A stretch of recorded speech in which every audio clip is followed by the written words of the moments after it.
नाजरीन, anti corruption की लाहौर में 2 अदालतें हैं और इन दोनों अदालतों में गुज़श्ता 3 साल के अंदर सिर्फ़ एक जो मुकदमा है उसमें सज़ा हुई है।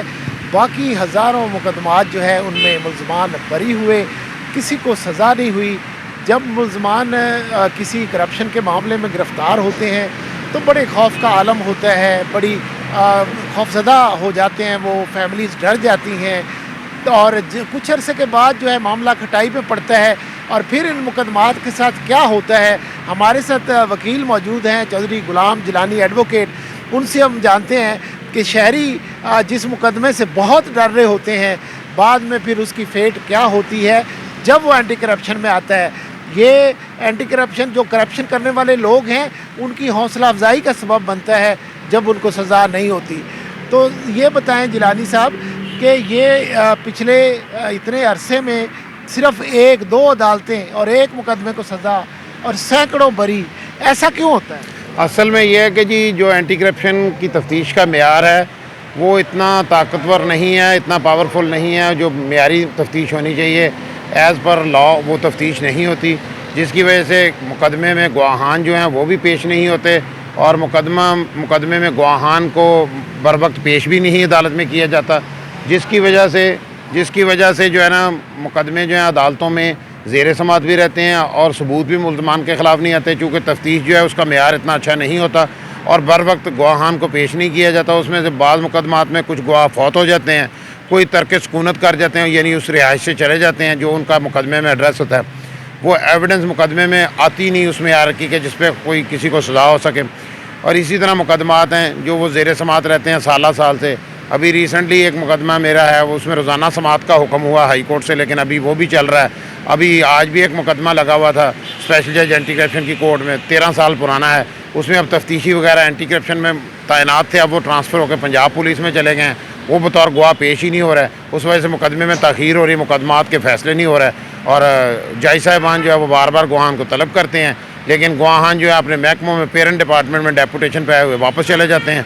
वो फिर बताएं, एक केस है यहाँ पे एक्साइज की जो गाड़ियाँ हैं और वो एक्साइज डिपार्टमेंट के ख़िलाफ़ गाड़ियों की रजिस्ट्रेशन का केस है, तो वो उसमें कुछ मुल्ज़मान बड़े बड़े बरी हो गए, उसकी कहानी सुनाएं ज़रा। जो वो एक्साइज के मुकदमात 2-3 हैं इस कोर्ट में, उनमें भी ना कोई तफ्तीश का मेयार है, ना कोई तफ्तीश में ओरिजिनल डॉक्यूमेंट कब्जे में लिए गए हैं।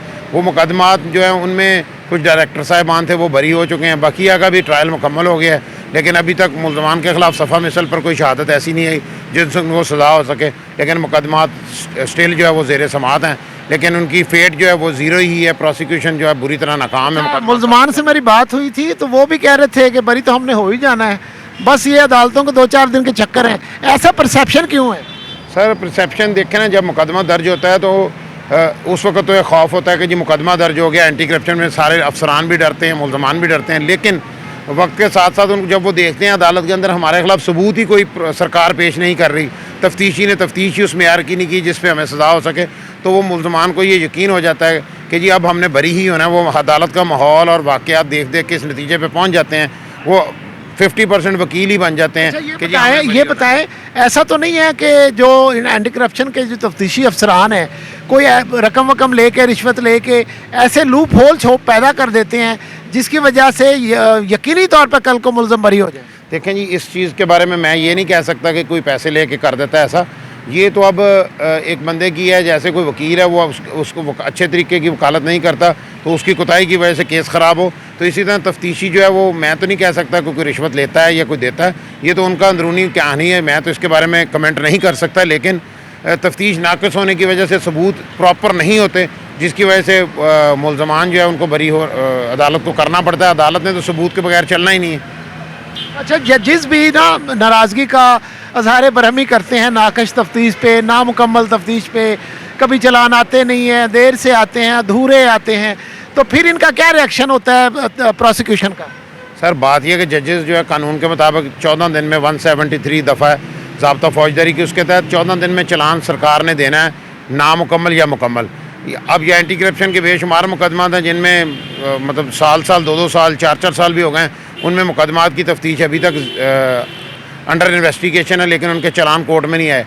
वो 14 दिन की जो बेसिक प्रोविज़न है उस पर कंप्लाइंस नहीं होती। जज साहिबान फिर जब वकला के एप्लीकेशन वगैरह फ़ाइल करते हैं तो जज साहिबान कहते हैं कि जी आप इसमें चलान दें, आप कानूनी तौर पर पाबंद हैं चलान देने के, लेकिन वो भी अपनी महकमाना खामियों की वजह से, कोताहियों की वजह से दरगुजर करते हुए तफ्तीश को तूल दिए रखते हैं और मुकदमे का चलान नहीं देते। मुकदमे का चलान अगर बर वक्त आ जाए, गवाहान बर वक्त मौजूद हों, शहादत सारी हो, तो मुल्ज़मान को सज़ा हो सकती है। वरना कानूनी तौर पर खामियों में शकूक व शबात एक भी शक पैदा हो जाए, सुप्रीम कोर्ट हाई कोर्ट के फैसले हैं कि फ़ौजदारी केस में सज़ा नहीं दी जा सकती। अच्छा, ये बताएं जिलानी साहब, ये निज़ाम अदल आपको पसंद है?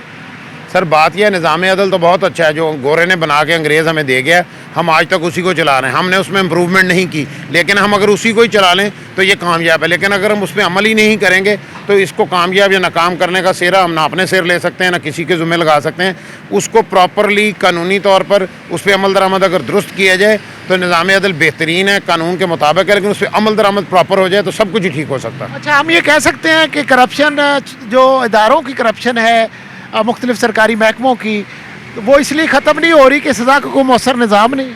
सर, करप्शन ख़त्म ना होने की बुनियादी वजह यह है कि जब एक बंदे को पता है कि मैं अगर कोई करप्शन करता हूँ तो मेरे खिलाफ मुकदमा बन गया है, अब वो मुकदमा अदालत में चल रहा है, अगर मेरे खिलाफ सबूत नहीं आएंगे तो मैंने बरी हो जाना, ये सबूत ही इस हद तक हैं कि मुझे सज़ा होने का इम्कान नहीं है, तो उसका हौसला बढ़ता है। वो करप्शन ऐसे कैसे ख़त्म हो सकती है? जब तक मेयारी तफ्तीश और प्रॉपर प्रोसिक्यूशन नहीं होगी, मुकदमात जो है वो मुल्ज़मान भी बरी होते रहेंगे और अदालतें भी बरी करती रहेंगी। ना उसमें वकीलों का कसूर है, ना अदालतों का कसूर है। मेयार तफ्तीश का मेयार सही होगा, प्रोसिक्यूशन स्ट्रांग होगी तो सज़ा होने का इम्कान है। बैरून मुल्क अमेरिका देख लें, बरतानिया देख लें, उनमें सज़ाएँ सिर्फ होती हैं, गलत मुकदमा बना ही कोई नहीं सकता, ना बना सकता है, ना कोई साबित कर सकता है। एक दफ़ा किसी ने गलत बना दिया तो उसको इतना मुआवजा, वो कंपनसेशन देते हैं कि उसकी 7 नस्लें बैठ के खा सकती हैं। यहाँ तो मुकदमा बन जाए तो जान छुड़ानी मुश्किल हो जाती है, वकीलों को फीसें दें, अदालतों के धक्के खाएँ, आखिर बरी होकर घर जाएँ, दोबारा उसके बाप की तौबा थी कि मैं इस अदालत के पास से ना गुजरूँ।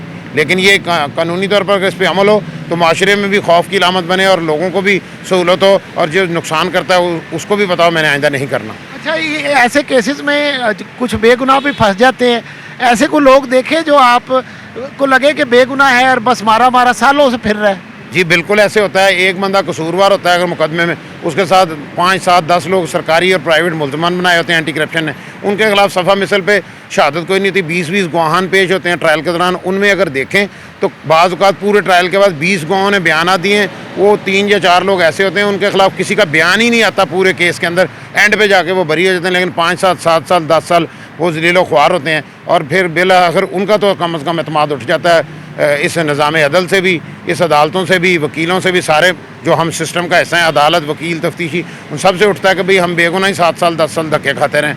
अगर किसी ने किया हो तो वो तो उसको पता होता है मैंने किया, जिसने किया ही कुछ नहीं वो भी तारीखें भुगते, तो ये तो बड़ी ज़्यादती भी है और नाइंसाफ़ी भी है। ये जो तारक उस्मान का केस है, जाली प्लाट वाला, 17 साल हो गए उसको, तो उसका हमें बताएं कि उसका क्या अंजाम होने वाला है? सर, उसका भी अंजाम यही है कि उस तारक उस्मान खुद मुद्दई था, उसको मुल्ज़म बना दिया गया। अब मुल्ज़म तो बना दिया, अब उसके खिलाफ शहादत देने वाला तो अदालत में पेश ही कोई नहीं हो रहा। उसके खिलाफ तो सफ़ा मिसल पर शहादत ही ऐसी कोई नहीं जो मुल्ज़म के खिलाफ पेश होगी या जिस पे मुल्ज़म को सज़ा दी जा सकती हो। उसका अल्टीमेटली अंजाम यही है कि वो बरी होगा इंशाअल्लाह अल्लाह की रहमत से, क्योंकि उसके खिलाफ सबूत कोई नहीं है। अल्लाह की रहमत से का मतलब? अल्लाह की रहमत से का मतलब ये है कि भाई जो कानूनी तौर पर मुझे नज़र आ रहा है कोई उसके खिलाफ शहादत ही नहीं है, तो ये उसके ऊपर अल्लाह की रहमत ही है कि एक बेगुनाह फंस गया, फिर अल्लाह की रहमत से ही बरी हो रहा है। बाकी ना एंटी करप्शन की वजह से बरी हो रहा है, ना वकीलों की वजह से बरी हो रहा है, ना जज साहिबान की वजह से बरी हो रहा है। फिर अल्लाह ने उस पर करम कर दिया कि मुसीबत तो उस पर आ गई, छोड़ अल्लाह ने ही उसकी जान छुड़ा दी। वरना माशरे में तो कोई जो है वो चेक एंड बैलेंस नहीं है और ना कोई पूछने वाला। जी नाज़रीन, आपने सुना एंटी करप्शन लाहौर की 2 अदालतों में अल्लाह की रहमत से, और सैकड़ों जो मुल्ज़मान हैं जिन पर करप्शन के बड़े बड़े इल्ज़ामात थे वो बरी हो गए, और पिछले 3.5-4 साल के अंदर सिर्फ एक मुल्ज़म था जिसको सज़ा हुई 6 माह की। बाकी बड़े बड़े केसेस जिनका बड़ा बड़ा शोर था, अरबों के केसेस, उनमें एक केस परवेज़ इलाही साबिक़ वज़ीर आला का भी है, और उसमें भी ऐसा ही कुछ का शायद होने वाला है, क्योंकि रिकॉर्ड पे शवाहिद उनके वकला का कहना है कि शायद नहीं है। अब उसका भी अंजाम क्या होगा, हिस्ट्री अदालतों की बताती है, निज़ाम की बताती है कि एंटी करप्शन के अंदर मुल्ज़मान को सज़ा हो जाए ये बहुत ही मुश्किल काम है, और इसी की वजह से शायद हमारे अतराफ़ में करप्शन फलती फूलती जा रही है और लोगों का डर ख़त्म हो गया, क्योंकि कोई ऐसा पकड़ का निज़ाम नहीं है जो उनको गिरफ्त कर सके और खौफ पैदा कर सके, एक डेटरेंस ला सके ताकि लोग डरें कि अंजाम बुरा होगा। यहाँ 4 दिन तारीख़ों पे आते हैं, भुगतते हैं, बहुत साल भी तारीख़ों पे आते हैं, फिर बहाल हो जाते हैं, पुराने वाजबात भी मिल जाते हैं, सारी पेंडिंग तनख्वाहें भी मिल जाती हैं।